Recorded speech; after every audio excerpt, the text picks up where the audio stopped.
हम आपको बताते चले कि तहरीक इंसाफ के सीनियर रहनुमाओं को हमने प्रोग्राम में आने की दावत दी है। वो अभी भी प्रोग्राम में आए, अपना मौक़िफ़ दें, क्योंकि शेर अफजल मरवत के सऊदी अरब पर PTI की हुकूमत गिराने के इल्ज़ाम के बाद तहरीक इंसाफ तनकीद की जद में है, डिनाई कर रहे हैं, मगर हुकूमत फिर भी तनकीद कर रही है। PTI शेर अफजल मरवत के बयान से खुलकर नाताल्लुकी का इजहार कर रही है, मगर खुद शेर अफजल मरवत जहाँ आज भी अपने मौक़िफ़ पर कायम रहे, तो वहीं साथ ही इसे पार्टी के बजाय अपनी ज़ाती राय कह रहे हैं। लेकिन उनका बयान ना सिर्फ उनका बल्कि उनकी पार्टी का पीछा नहीं छोड़ रहा है और 2 दिन से पार्टी वजाहतें दे रही है। मगर ये कोई नई बात भी नहीं है, बल्कि जब से इमरान खान जेल में गए हैं तब से तहरीक इंसाफ मुतअद्दिद अहम मामलात में इस तरह की सूरत हाल का शिकार होती रही है और ज़्यादातर इमरान खान से पार्टी रहनुमाओं की मुलाकातों के बाद ऐसी सूरत हाल सामने आई है और हालिया तनाज़ा भी इसकी ही एक कड़ी नज़र आता है। परसों इमरान खान से मुलाकात के बाद एक TV इंटरव्यू में शेर अफजल मरवत ने कहा कि तहरीक इंसाफ की हुकूमत गिराने वालों में अमेरिका के साथ साथ सऊदी अरब भी शामिल था और फिर सवाल उठा कि क्या खुद इमरान खान भी इस राय से इत्तफाक करते हैं। इस पर आज इमरान खान का अपना मौक़िफ़ दूसरे पार्टी रहनुमाओं के जरिए सामने आ गया है।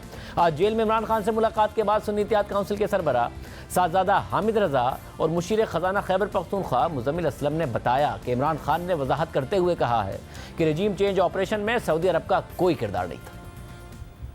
सऊदी अरब के हवाले से जो एक बयान आया और उसके ऊपर मुख्तलिफ तबकात फ़िक्र ने अपने तहफ़्फ़ुज़ात का इज़हार किया, खान साहब ने कैटेगराइज करके इस बात की वजाहत की है कि ऐसी कतन कोई चीज़ नहीं है। तो ये जो एक चीज़ प्रोपोगेट हुई कि शायद खान साहब की और ऑपरेशन रजीम के अंदर को सऊदी अरब का किरदार है, खान साहब ने कैटेगराइज इस चीज़ को डिनाई किया और हम सब के ज़िम्मे लगाया कि हम इस बात की वजाहत बाहर आकर कर देंगे। आज उनके इल्म में नहीं था कि कोई सऊदी अरब से रिलेटेड स्टेटमेंट जो है उनसे मंसलूक करके दिया गया। उन्होंने हमें याद दिलाया कि नवंबर मेरी हुकूमत ख़त्म होने से 4 महीने पहले सऊदी अरब ने हमें $2 अरब दिए थे। अगर $2 अरब कोई मुझे दे रहा है तो वो मेरी हुकूमत को गिरा कैसे सकता है। और दूसरी बात उन्होंने कहा कि हमारे जो है 23 मार्च 2022 को जो है OIC का इजलास हुआ था, सऊदी अरब के बगैर तो हो ही नहीं सकता था। दिलचस्प बात यह है कि 23 मार्च 2022 को OIC का जो इजलास हुआ था उसमें अमरीकी अंडर सेक्रेटरी अजरा ज़िया भी शरीक हुई थी और उन्हें खुसूसी तौर पर हुकूमत ने मदऊ किया था। हालांकि उससे पहले साइफर भी आ चुका था और उसका इमरान खान और उनके वज़रा को इल्म भी था, मगर फिर अपने खिलाफ तहरीक एतमाद को कामयाब होता देखकर इमरान खान ने साइफर लहरा कर 27 मार्च 2022 को अमेरिका पर इल्ज़ाम लगा दिया। बहरहाल इमरान खान शेर अफजल मरवत के बयान से फासला अख्तियार कर रहे हैं और देखिए शेर अफजल मरवत ने पहले क्या कहा था और आज क्या कहा है। जो सऊदी अरब से मुतल्लिक बयान दिया है आपकी जमात के तमाम मेरी राय थी अपनी ज़ाती, मैंने इस पर ट्वीट भी किया है। मेरी ज़ाती राय तो दे सकता हूँ ना, इंसान गलती हो गई, गलती हो गई। सिगरेट लेके जा रहे हैं, सिगरेट हमेशा हमारे पास होती है। इस मामले पर रद्द-ए-अमल देते हुए वफाकी वज़ीर इत्तलात अता तारड़ ने कहा कि लगता है कि इमरान खान हिदायत देते हैं कि किसी दोस्त मुल्क के खिलाफ बयान दे दो और फिर तरदीद आ जाती है। PTI में ये नौबत ही क्यों आती है कि ऐसा बयान आए जिसकी तरदीद करनी पड़े। ये वही लोग हैं जिन्होंने पाकिस्तान के दोस्ताना जो ताल्लुकात हैं बरादर ममालिक के साथ उसको भी ख़राब करने की आजकल कोशिश कर रहे हैं। और लगता ये है कि इमरान खान एक इंस्ट्रक्शन देते हैं कि किसी दोस्त मुल्क के खिलाफ स्टेटमेंट दो और उसके बाद फिर उसकी तरदीद आ जाती है। इनकी पार्टी में ये नौबत क्यों आती है कि ऐसी स्टेटमेंट है जिसकी तरदीद करनी पड़े। मगर मामला सिर्फ इस बयान तक महदूद नहीं है। हालिया दिनों में तहरीक इंसाफ में फैसला साजी और इमरान खान के पैगामात के हवाले से मजीद वाज़ेह तज़ादात और इख्तलाफात सामने आए हैं, जिसे सवाल उठ रहा है कि तहरीक इंसाफ के रहनुमाओं के आपस में इख्तलाफात के साथ साथ क्या इस सब की वजह खुद इमरान खान भी हैं, जो मुख्तलिफ रहनुमाओं से अलग अलग बातें कर रहे हैं और कन्फ्यूजन पैदा कर रहे हैं। इस्टेब्लिशमेंट से मुतालिक बयानिए के हवाले से एक दफ़ा फिर यही कन्फ्यूजन नजर आई है। कल इमरान खान ने अडियाला जेल में 190 मिलियन पाउंड केस की समाअत के दौरान सहाफ़ियों से बात करते हुए बराह रास्त नाम लेकर फौजी क़यादत पर सख्त तनकीद की और इल्ज़ामात लगाए। लेकिन जेल से बाहर उनकी पार्टी के चेयरमैन बैरिस्टर गौहर खान ने कहा कि इमरान खान ने आज तक फ़ौज के खिलाफ एक लफ्ज़ नहीं बोला। खान साहब ने आज तक कभी भी फौज के खिलाफ एक लफ्ज़ नहीं बोला। खान साहब का स्टेटमेंट यही है, फौज भी मेरी है, मुल्क भी मेरा। तहरीक इंसाफ खुद समझ नहीं पा रही है कि टकराव की सियासत जारी रखनी है या आगे बढ़ने के लिए रास्ता निकालना है, और नज़र आ रहा है कि तहरीक इंसाफ या तो बगैर कप्तान के जहाज़ की तरह चल रही है या फिर खुद कप्तान ही जानते बूझते हुए कन्फ्यूजन फैलाने की कोशिश कर रहे हैं। कल इमरान खान ने फौज की क़यादत पर संगीन इल्ज़ामात लगाए। उससे पहले इमरान खान ने मुतअद्दिद समातों में सहाफ़ियों से गुफ्तगू करते हुए कहा कि मैं मुज़ाकरात के लिए तैयार हूँ, आगे से कोई मुझसे बात नहीं कर रहा है। मगर आज तहरीक इंसाफ के तर्जुमान रऊफ़ हसन ने दावा कर दिया कि डील के लिए ऑफर्स बहुत थी और प्रेशर भी बहुत था, लेकिन इमरान खान ने इनकार कर दिया और इमरान खान का कहना है कि वो 8 साल भी इंतज़ार करेंगे लेकिन डील नहीं करेंगे।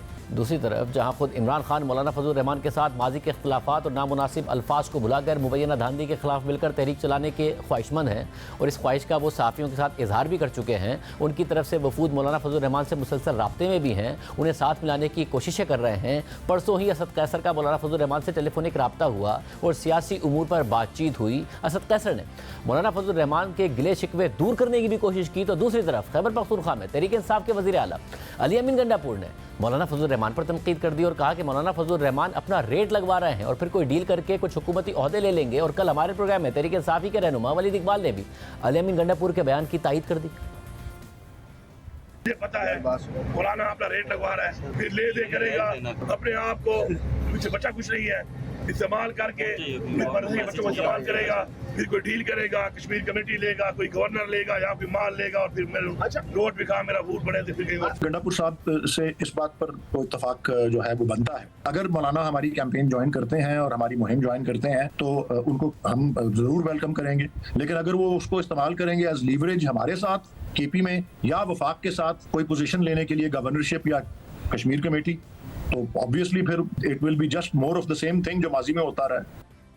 एक और वाक़या आपके सामने रखते हैं। गुज़िश्ता माह पेशावर हाई कोर्ट ने सुन्नी इत्तेहाद काउंसिल की मखसूस नशिस्तों की दरख्वास्त मुस्तरद कर दी और इसकी बुनियाद ये बनी थी कि सुन्नी इत्तेहाद काउंसिल का कौमी असम्बली में कोई रुकन मुंतखब ही नहीं हुआ था, साथ ही इस जमात ने इलेक्शन भी नहीं लड़ा था। सुन्नी इत्तेहाद काउंसिल के सरबराह साहबजादा हामिद रज़ा ने खुद आज़ाद हैसियत में इलेक्शन लड़ा था।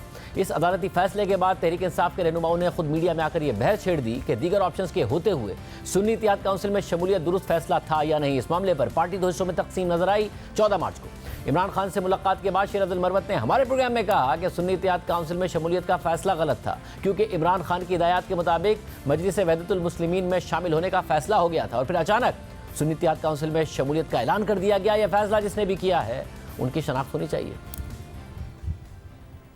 दूसरी बड़ी गलती का इर्तिकाब उस वक्त हुआ जब वहदतुल मुस्लिमीन के साथ शमूलियत का फैसला हुआ और ये बात जो है मीडिया के साथ शेयर भी की गई। वहदतुल मुस्लिमीन के साथ शमूलियत में वाहिद जो मकसद पिन्हा था वो अपनी रिजर्व सीटें बचाना थी, लेकिन इसको फिर कवाराना या मसल की बुनियादों पे कुछ लोगों ने इस पे सिलसिला ये शुरू किया कि मुझ समेत PTI की क़यादत को जो है थ्रेटनिंग मैसेजेस आने लगे। फिर अचानक इसी थ्रेट की वजह से जो है ये फैसला हुआ कि जी हम सुन्नी इत्तेहाद काउंसिल में शमूलियत करते हैं। ये फैसले जिसने भी किए हैं इन लोगों की शनाख्त भी होनी चाहिए और वर्कर्स को भी ये इल्म होना चाहिए कि इनके मैंडेट को जो इन्होंने दिया था पार्टी को, इनके साथ ये गलतियों का खमियाजा हम भुगत रहे हैं।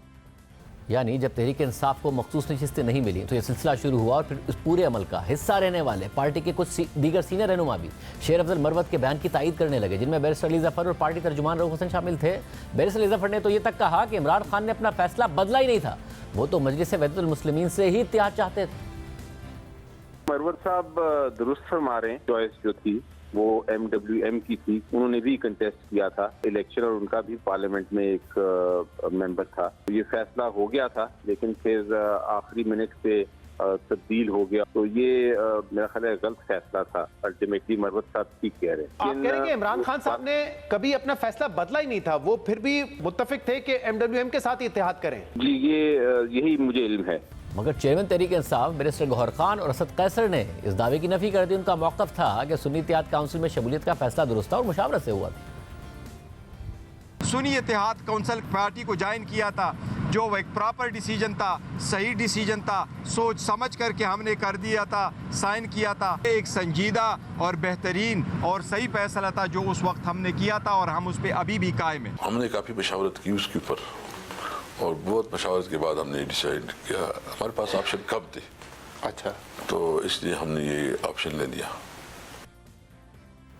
जबकि इस मामले पर सुन्नी इत्तेहाद काउंसिल के सरबराह साहबजादा हामिद रज़ा ने मौक़िफ़ देते हुए कहा कि उनसे रऊफ हसन, बैरिस्टर गौहर खान और उमर अयूब ने रब्ता किया, फिर जेल से इमरान खान के पैगामात आए और सुन्नी इत्तेहाद काउंसिल में शमूलियत का फैसला इमरान खान की रजामंदी से हुआ। मगर बात इस फैसले तक भी महदूद नहीं है। गुज़िश्ता माही तहरीक इंसाफ के हिमायती अफराद ने अमरीका में IMF के दफ्तर के बाहर एहतजाज किया, नारेबाजी की गई, जिनमें आर्मी चीफ के खिलाफ स्लोगन्स भी शामिल थे, फौज के खिलाफ नारे थे। तहरीक इंसाफ के रहनुमा शहबाज गिल भी इसमें शरीक थे। मगर इस एहतजाज से तहरीक इंसाफ के चेयरमैन बैरिस्टर गौहर खान और पार्टी के तर्जुमान रऊफ हसन ने लाताल्लुकी का इजहार कर दिया। लेकिन खुद इमरान खान ने अडियाला जेल में सहाफ़ियों से गुफ्तगू के दौरान कहा कि IMF के दफ्तर के सामने जो एहतजाज हुआ वो दुरुस्त था, जबकि खैबर पख्तूनख्वा में हुकूमत साजी के हवाले से भी इख्तिलाफात सामने आए थे। खैबर पख्तूनख्वा में PTI के साबिक वज़ीर ख़जाना तैमूर सलीम झगड़ा को जब काबीना में शामिल नहीं किया गया तो उन्होंने दावा किया कि इमरान खान ने उमर अयूब की मौजूदगी में मुझे कहा था कि तैमूर झगड़ा को वज़ारत ख़जाना देनी है, और बाद में बैरिस्टर सैफ ने मेरे काबीना में शामिल होने से मुतालिक ऐलान भी किया था। मगर अली अमीन गंडापुर ने तैमूर झगड़ा को वज़ारत ख़जाना नहीं दी, और हमारे प्रोग्राम में तहरीक इंसाफ़ी के रहनुमा आतिफ खान ने कहा कि वज़ीर आला अली अमीन गंडापुर ने काबीना के एक एक नाम की मंजूरी इमरान खान से ली है। जहाँ तक तैमूर झगड़ा साहब का सवाल है, अली अमीन साहब लिस्ट पूरी लेके गए थे, उन्होंने इमरान खान साहब से एक एक नाम की अप्रूवल ली है मिनिस्टर्स की, उसके बाद मिनिस्टर्स और एडवाइज़र्स की, फिर उन्होंने अपॉइंटमेंट्स की हैं। तो मुझे नहीं पता कि उसमें फिर अपनी मर्ज़ी से उन्होंने शायद कोई नाम नहीं काटा या अपनी तरफ से कोई नाम डाला नहीं है। जो भी डिस्कशन हुई है वो इमरान खान साहब से अप्रूवल के बाद हुई है। और फिर सेनेट इंतखाबात के हवाले से भी यही माहौल नजर आया। सेनेट अरकान के लिए तहरीक इंसाफ ने जो नामजदगियाँ की थीं उस पर पार्टी ने दावा किया कि तमाम नाम इमरान खान ने मंजूर किए हैं, मगर उस पर पार्टी के सीनियर रहनुमा असद कैसर से जब सवाल हुआ कि नामजदगियों की मंजूरी क्या इमरान खान ने खुद दी है, तो उन्होंने लाइल्मी का इजहार कर दिया। सूरत हाल है जिससे इस वक्त पार्टी गुजर रही है, और इस पर बात करने के लिए हमने तहरीक इंसाफ के रहनुमा गौहर खान और उमर अयूब को प्रोग्राम में आने की दावत दी, लेकिन उन्होंने जवाब नहीं दिया।